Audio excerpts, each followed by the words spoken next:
भोपाल में कोरोना की जांच के लिए 2 दिन का विशेष अभियान चलाया जा रहा है।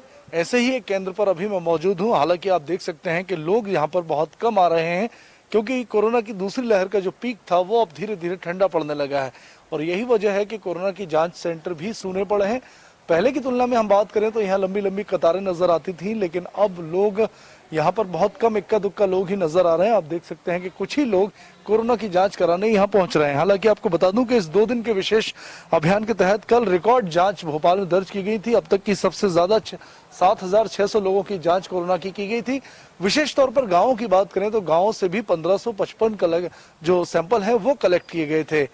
लगातार सरकार प्रयास कर रही है कि कोरोना का जो बचे खुचे जो पेशेंट्स हैं, जो कोरोना वायरस से संक्रमित लोग हैं, उनको भी ढूंढ कर पूरी तरह से इलाज मुहैया कराया जाए, ताकि कोरोना की जो चेन है वो टूट सके और इसके बाद कोरोना का खात्मा किया जा सके। भोपाल में मास्क को लेकर क्या अवेयरनेस है ये हम आपको दिखाते हैं। देखिए, कुछ लोग हैं, राहगीर हैं, मास्क अभी अभी पहना है। कैमरा जब दिखा तो कोरोना से जो प्रकोप जो कोरोना का आया है, तांडव मचा है भोपाल में, इसके बावजूद देखिए लोग जो हैं अवेयर हैं कि नहीं है, ये चेक करने हम निकले थे। देखिए अभी मास्क ये भाई साहब पहन रहे हैं। पीछे हम ठेले वालों की बात करें तो उधर आपको ठेले वाले दिखाता हूँ जो सब्जियां बेच रहे हैं, जिनको परमिशन है लॉकडाउन के दौरान भी सब्जी बेचने की, वो भी मास्क नहीं पहन रहे हैं। शुरुआत इनसे करते हैं, इनसे बात करते हैं। भैया आप बताइए, जो आप निकल रहे थे तो मास्क क्यों नहीं पहना था? सर मैंने थोड़ा गंदगी का काम करा था, इसलिए हाथ पैर धोने जा रहा था, इसलिए मैंने कपड़े उतार रहे थे। मास्क तो मुंह पर लगा रहता है ना भैया? जी वो सर मेरे को पूरा लाइन खोलना था, इसलिए। मेरा भी नीचे था, मेरे हाथ गंदे हैं, हाथ गंदे, हाथ से तो लगाएंगे तो और गंदगी, इसलिए नीचे था ना, साफ करके यहीं पर करेंगे। आप तो इतने रिस्क में काम करते हैं, सफाई कर्मचारी हैं, तो आपको तो 2 मास्क पहनना चाहिए। चलिए इस तरफ बात करते हैं। ये भाई साहब ने भी अभी मास्क पहना है। आप मास्क नहीं पहन रहे थे तब से हमने देखा, अभी पहना, वो तो बात कर रहा था तो इसलिए नीचे कर लिया। ये तो हम अस्पताल के सामने सब्जी की दुकान लगा रहे हैं, यहाँ कोरोना वार्ड है, पेशेंट भर्ती हैं। आपको नहीं लगता कि इतने सारे लोग मरे हैं, तो अपन थोड़ा अवेयर रहें? सहयोगी करते हैं हम लोग तो, जितना तो मुंह भपा जाता तो इसलिए उतारना पड़ता। अब खाना खाएंगे तो उतारना पड़ेगा। अभी कहाँ खाना खाया सर अब भी खाना खा कर जस्ट चल के या भपा जाता चलने में। आप देखते रहो गर्मी कितनी। दूसरी तरफ में मैं आपको दिखाने की कोशिश करता हूँ। इस तरफ आप देखिए, कुछ सब्जी की दुकानें लगी हैं, कुछ लोग यहाँ पर बैठे हैं, गप्पे लड़ा रहे हैं। हालांकि लॉकडाउन लगा है, लोगों को जमा होने की अनुमति नहीं है। अब देखिए कैमरा जब निकला है तो लोग वहां से खिसकने शुरू हुए हैं।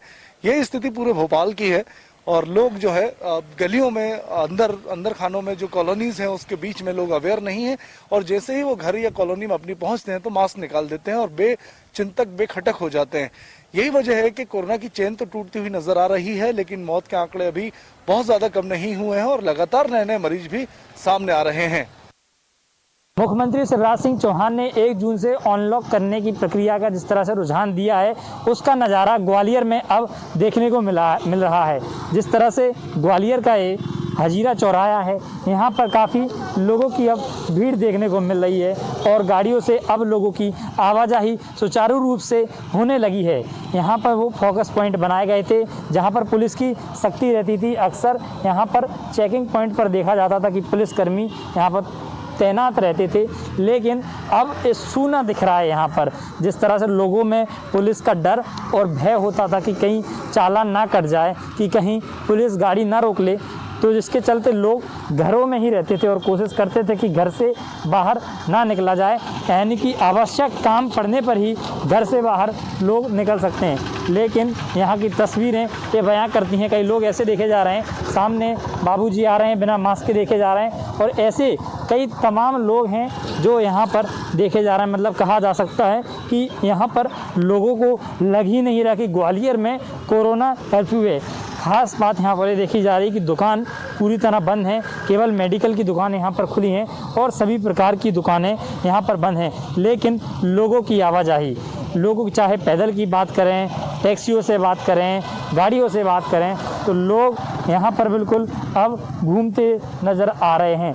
जिस तरह से संकेत दिए हैं, ग्वालियर में पॉजिटिविटी रेट फ़िलहाल 2 पॉइंट के लगभग पहुंच गया है, यानी कि कहा जा सकता है कि 30 तक की पॉजिटिविटी में दर में और गिरावट यहाँ पर देखने को मिल सकती है। लेकिन जिस तरह से सख्ती की पुलिस और प्रशासन बात कर रहे हैं, मुख्यमंत्री का साफ कहना है कि अभी सख्ती की आवश्यकता है, लेकिन यहाँ पर सख्ती नहीं देखी जा रही। तमाम लोग यहाँ पर खड़े हुए हैं, जिस तरह से कहीं ना कहीं एक बार फिर से ये ढिलाई कहीं ना कहीं ग्वालियर में संक्रमण बढ़ने की रफ्तार या चेन जिस तरह से कहें बढ़ सकती है। इसको लेकर कहीं ना कहीं अभी प्रशासन और पुलिस को अलर्ट होने की आवश्यकता है। जबलपुर शहर में संक्रमण के मामले लगातार बढ़ते जा रहे हैं और अगर बात की जाए बीते 24 घंटे में 336 से ज़्यादा नए संक्रमित मरीज जो है वो सामने आए हैं। हालांकि अगर पिछले कुछ दिनों की बात की जाए तो पॉजिटिविटी रेट जो है वो ज़रूर गिरा है, 7% के करीब 7% तक ये पहुंच गया है। लेकिन कहीं ना कहीं जो लापरवाही है लोगों की वो भारी पड़ रही है। नौदरा ब्रिज चौक पर इस वक्त हम लोग मौजूद हैं और आप देख सकते हैं यहाँ आपको नज़ारा जो है वो आम दिनों जैसा नज़र आएगा। जितनी गाड़ियाँ सड़कों पर हैं, जितने लोग सड़कों पर है, हालांकि पुलिस पूरी तरीके से मुस्तैद है। हर आने जाने वाले से कारण पूछती है, पास देखती है, वाजिब अगर व्यक्ति है तो उसे निकलने देती है, वाजिब कारण है, नहीं तो हर किसी के ऊपर चालानी कार्रवाई जो है वो की जा रही है। उनके ऊपर अस्थायी जेल एक दिन के लिए भेजा जाता है। लेकिन फिर भी अगर बात की जाए जबलपुर में प्रतिदिन 300 से ज़्यादा ऐसे लोग हैं जिन पर चालानी कार्रवाई जबलपुर पुलिस करती है और 70 से ज़्यादा लोग प्रतिदिन जो है अस्थायी जेल भेजे जाते हैं। लेकिन उसके बाद भी कहीं ना कहीं लोग सुधरने तैयार नहीं है और आप देख सकते हैं कि किस तरीके की भीड़, किस तरीके की गाड़ियाँ सड़कों पर दौड़ रही हैं और कहीं ना कहीं जो जनता कर्फ्यू है उसका पालन करती हुई जबलपुर की जनता नज़र नहीं आ रही। और यही वजह है कि जो संक्रमण की रफ्तार है वो अभी भी बढ़ी हुई है और जो 1 महीने, सवा महीने के जनता कर्फ्यू के बाद संक्रमण के मामलों में कमी आनी थी, वो कमी अभी भी नहीं आ पा रही। तो जिला प्रशासन लोगों से अपील कर रहा है कि जनता कर्फ्यू का पालन करें ताकि कोरोना संक्रमण की चेन को ब्रेक किया जा सके। जबलपुर में अगर बात की जाए अभी तक कोरोना काल से अभी तक तो 5 लाख के करीब जो है वो सैंपल हो चुके हैं, जिसमें 48,000 से ज़्यादा लोग कोरोना संक्रमण के शिकार हुए हैं। हालांकि सबसे अच्छी बात यह है कि 91% के करीब जो है वो रिकवरी रेट है। 44,000 से ज़्यादा लोग जो है वो स्वस्थ होकर अपने घरों को जा चुके हैं। 531 लोगों ने कोरोना संक्रमण के कारण जिनकी जान गई है और अगर बात की जाए तो अभी भी 6,000 से ज़्यादा एक्टिव केस जिले में हैं। तो ऐसे में प्रशासन लगातार लोगों से अपील कर रहा है कि कोरोना कर्फ्यू, जनता कर्फ्यू का पालन वो करें ताकि कोरोना संक्रमण की चेन को ब्रेक किया जा सके। कोरोना महामारी के दौरान पीड़ित मरीजों की जान बचाने के लिए सबसे बड़े सुरक्षा के रूप में, सबसे बड़ी दवा के रूप में और यानी कि जीवनदायिनी के रूप में जो दवा उभर के आई है वो दवा नहीं, वो तो मिलती हवा में है, लेकिन अब उसको पैदा किया जा रहा है अस्पतालों में उन मरीजों के लिए जिनसे वो जीवन दिया जा सके। मैं आपको मुरैना के जिला चिकित्सालय की जहां बात बता दूं तो कोविड महामारी के दौरान मात्र 2 दर्जन बिस्तरों के साथ ये जिला चिकित्सालय का कोविड अस्पताल आरंभ हुआ और धीरे धीरे करके आज 2.5 सैकड़ा से अधिक बिस्तर पर पहुंच गया है। इन मरीजों को लगातार ऑक्सीजन की सुविधा प्रदान करने के लिए ऑक्सीजन चाहिए थी, लेकिन ये सिलेंडरों से प्रदान की जा रही थी। इसकी गंभीरता को देखते हुए केंद्र सरकार के सहयोग से मुरैना में ये प्लांट स्थापित किया गया है। मुरैना जिला चिकित्सालय का सबसे पहला ऑक्सीजन प्रोडक्शन प्लांट है। इस प्लांट से जिला चिकित्सालय के 60 मरीजों को ऑक्सीजन निरंतर दी जा रही है। बराबर अधिकारी इसका निरीक्षण कर रहे हैं, कभी इसके फ्लो कम हो जाता है, कभी ज़्यादा हो जाता है, उस पर बराबर निगरानी बनाए रखे हैं, क्योंकि अगर कहीं भी ऑक्सीजन ऊपर नीचे होती है तो जीवन मृत्यु का संकट मानव पे आ जाता है, उस मरीज पे आ जाता है।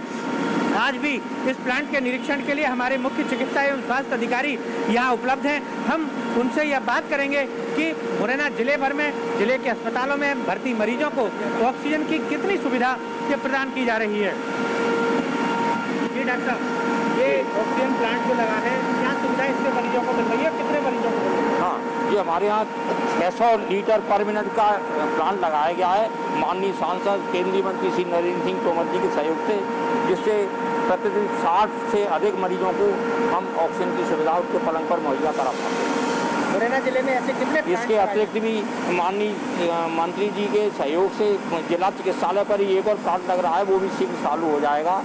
और उन्होंने भी कुछ दिन पूरे जिले का दौरा करके अम्बा से लेकर सबलगढ़ तक, कोरसा, अम्बा, दौरा, कैलारस, सबलगढ़, इन सब जगह भी एक ऑक्सीजन प्लांट बनाने के लिए सर्वे किया गया है। छिंदवाड़ा में कोरोना कर्फ्यू लगातार जारी है। छिंदवाड़ा में कोरोना कर्फ्यू का 53वां दिन है।